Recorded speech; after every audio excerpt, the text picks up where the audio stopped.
North Korea's military says it's now officially authorized to wage a nuclear attack against the US to counter what it calls Washington's aggression.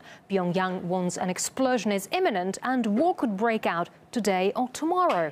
South Korean-based journalist Joseph Kim has more now on the latest in a series of threats there. We see that they use words like the attack has been cleared or the attack has been authorized. As well as the beginning of the warning, they say we formally inform Washington. So we see that this rhetoric has actually been repeated by North Korea.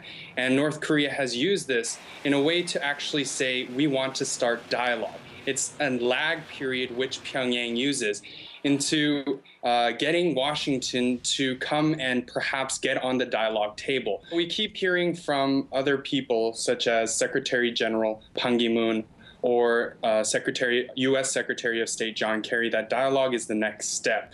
While both North Korea and the United States seem to be interested in dialogue, it doesn't seem that either side are wanting to back down. Now, with April 15th, in April 15th, it is going to be North Korea's founding father, Kim Jong-il's birthday. And we've seen last year that they did their first satellite launch attempt. So I predict, and I think, as well as many experts, they say that something might happen in mid-April. Whether that will be an attack or whether that will be a celebration and easing of the tensions, we aren't quite sure yet. But it can be seen that historically they've done celebrations to mark certain things to happen. Whether it was the anniversary of Kim Jong-il's death, that was the third nuclear test. So we can see that something will probably happen in the next week or so.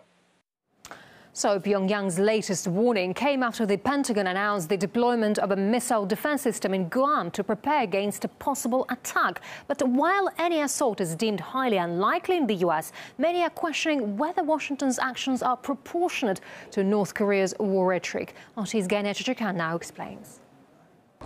To North Korea's bellicose threats, Washington responds with an even more intense buildup of military power in the region. To that, North Korea responds with even more threats. Even though Defense Secretary Chuck Hagel called North Korea real and clear danger, the White House says they haven't seen any large-scale movements from North Korean military forces, suggesting that it may be just rhetoric. But while North Korea talks, Washington acts. Apart from F-22 fighter jets and other bombers that it sent to the region for the ongoing military exercises with South Korea, the Pentagon is now deploying an advanced missile defense system to Guam. Guam hosts a major U.S. military base in Asia. The North Korean army has announced that it has the final approval for a nuclear attack on the U.S.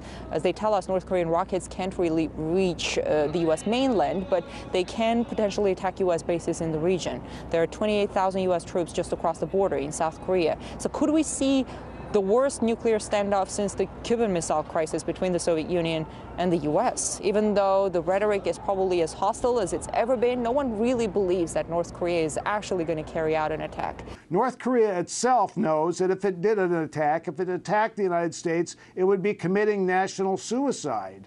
The United States would retaliate in a tremendous fashion. North Korea does not want to commit suicide. I believe North Korea is doing all this so it can get to a point to actually negotiate some kind of peace agreement with the United States. In the U.S. media, too, you have all pundits basically saying the same thing, that North Korea is not going to strike because they know it's a suicide, that they want to reach some kind of a deal with Washington, but they're not going to get it. You have former officials, experts all saying that. But with all this war talk from North Korea and with U.S. military buildup in the region, some say all it may take is for one of the sides to snap or some kind of a mistake before everything spirals out of control. In Washington, I'm Ganesh Chekhan.